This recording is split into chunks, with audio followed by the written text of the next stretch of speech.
Welcome, everybody, to another very exciting episode of the Club XP podcast segment, Meaning in Media, where it's me, Josh, your host, breaking down all the different themes and analysis that we can gather from our favorite entertainment. So I literally just got out of the theaters. I just saw Rise of Skywalker, and despite my overall feelings about the movie and the new trilogy that's out, I did find a lot of good themes and messages in the movie that we can take away from it, regardless of how we feel about the entire franchise in and of itself. So just giving a little warning right now, this is going to be a spoiler review where I'm really only going to dive into what I thought was good about the movie. Our Club XP podcast will be debuting later on this weekend, where everybody is going to get together inside the Club XP, and we'll talk a little bit more in depth about what we all thought about it.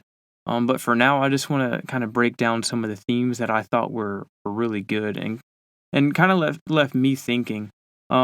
First, I just going off the list that I have here, I really liked the idea that all the Jedi past were living through Rey, and it kind of culminated at the very end, where we heard Yoda's voice came back. We heard Luke, we heard Leia, we heard a ton of different people speaking to her during that kind of final battle or fight scene rather between her and Palpatine.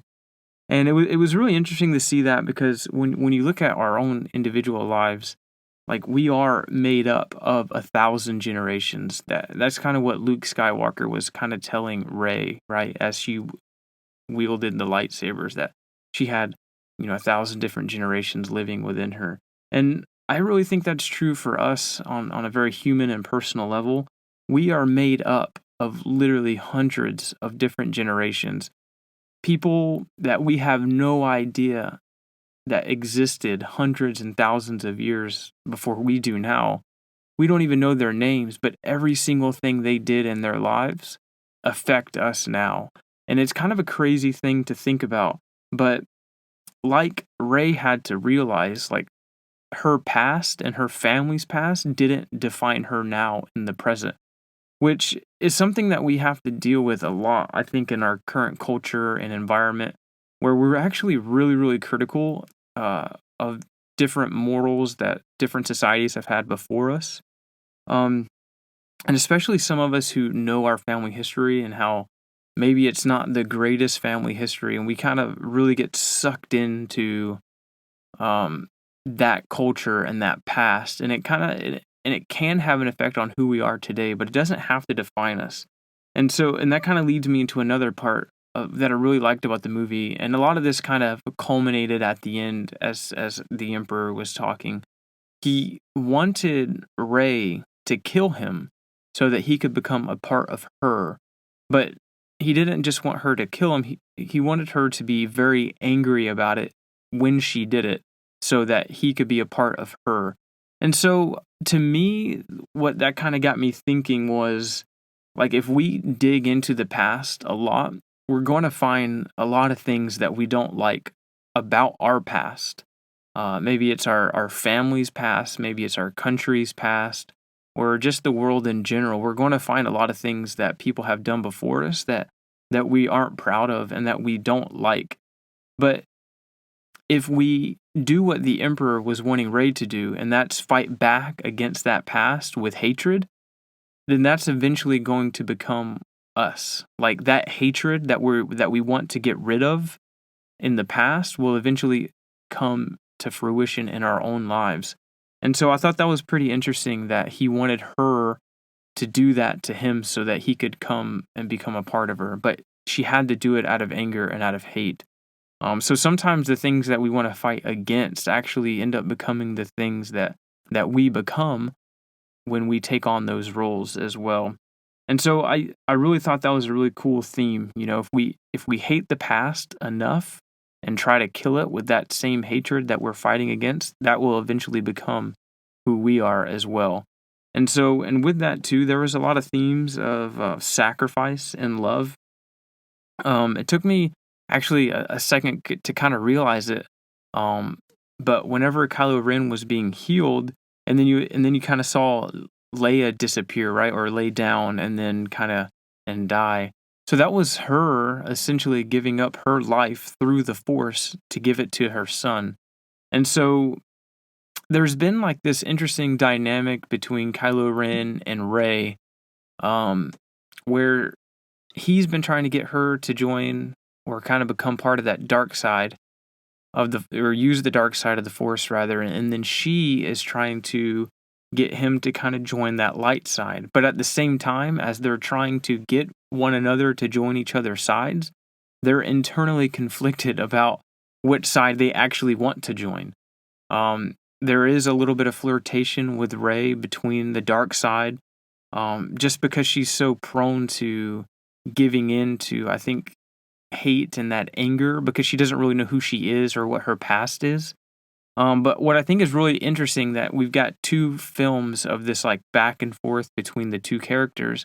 And then what I took away from it is really it was Leia's sacrifice of her life force to her son that actually ended up changing his heart and kind of making him want to be, kind of join the good side, if you would, and use the force for good. And so it reminds me of, like, on a very, very spiritual level, people who sacrifice for other people, who lay down their lives for other people. That tends to have a greater effect on other people's lives when they realize what they've done for them. And so it's a really good motivating factor. And so you had that theme of change throughout the film. And I liked how towards the end of the movie, they started referring to Kylo Ren as Ben, as Ben Solo, what his name is. So he took back that innocent identity that he used to have. And so not only did he change, but his name changed completely.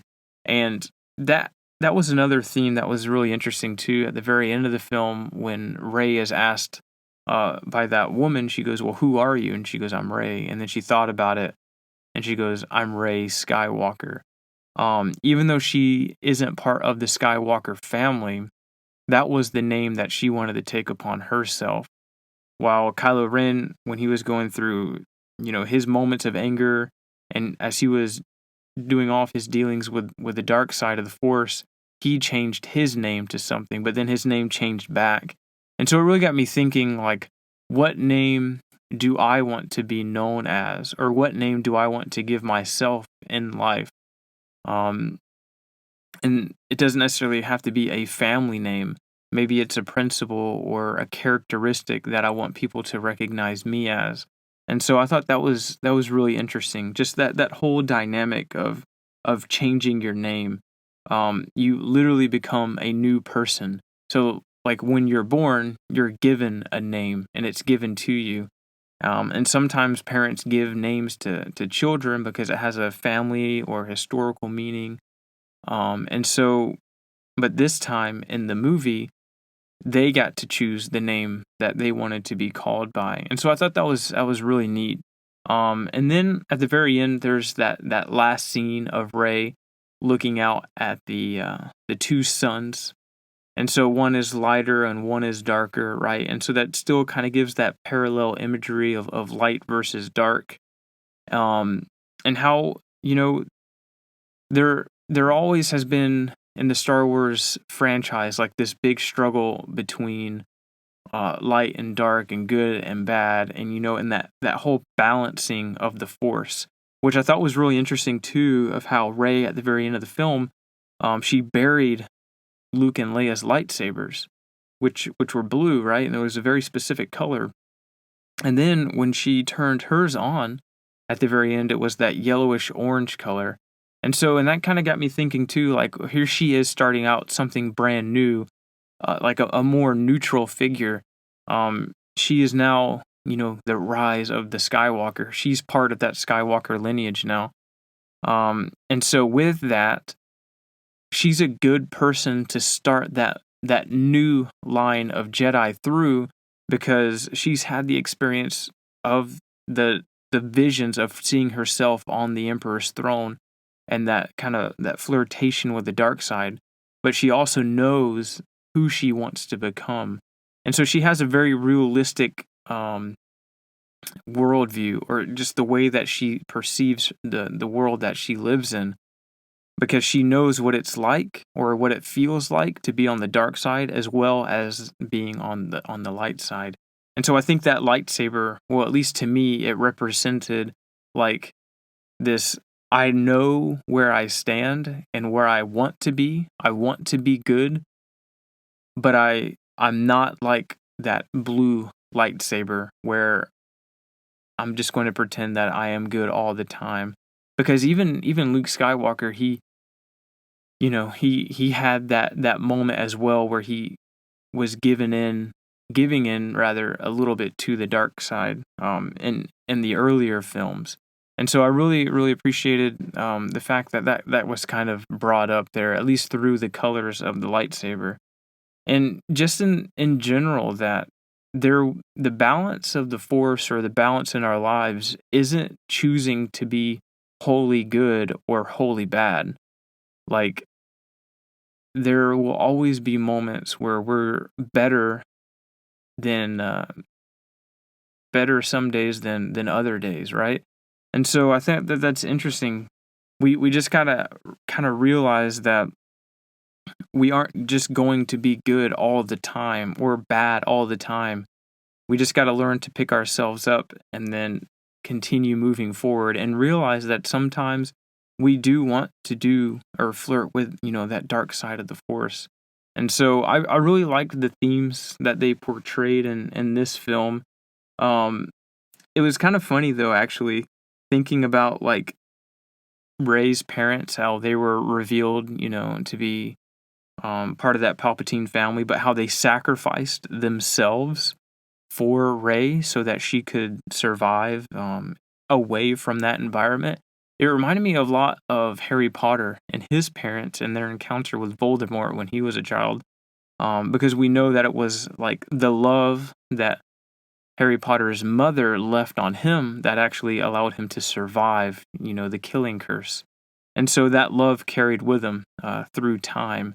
And that whole concept of love and sacrifice is really interesting, because in reality, love is one of the few gifts that transcends both time and space. It goes forwards and backwards.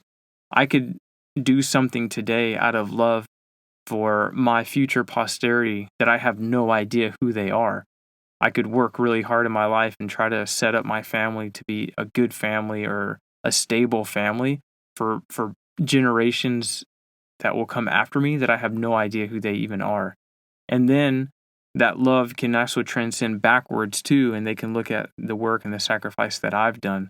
And it kind of goes back to that whole family theme of what family we want to be a part of.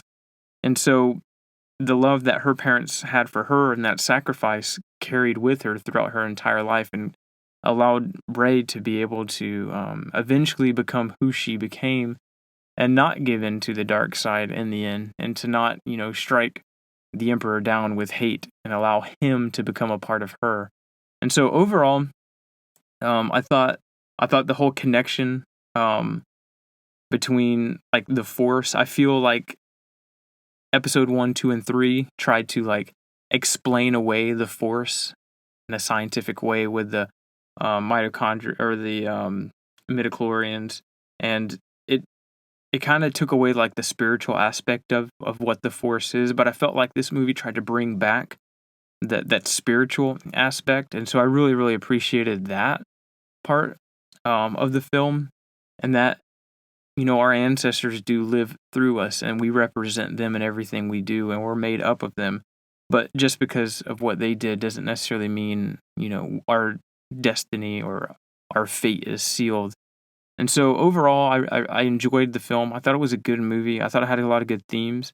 There's obviously parts of the movie that I didn't like. Not really going to get into that here, but I try not to let those bad, what I considered bad or kind of cheesy or whatever, outweigh what I thought was good and the messages that we can take from it.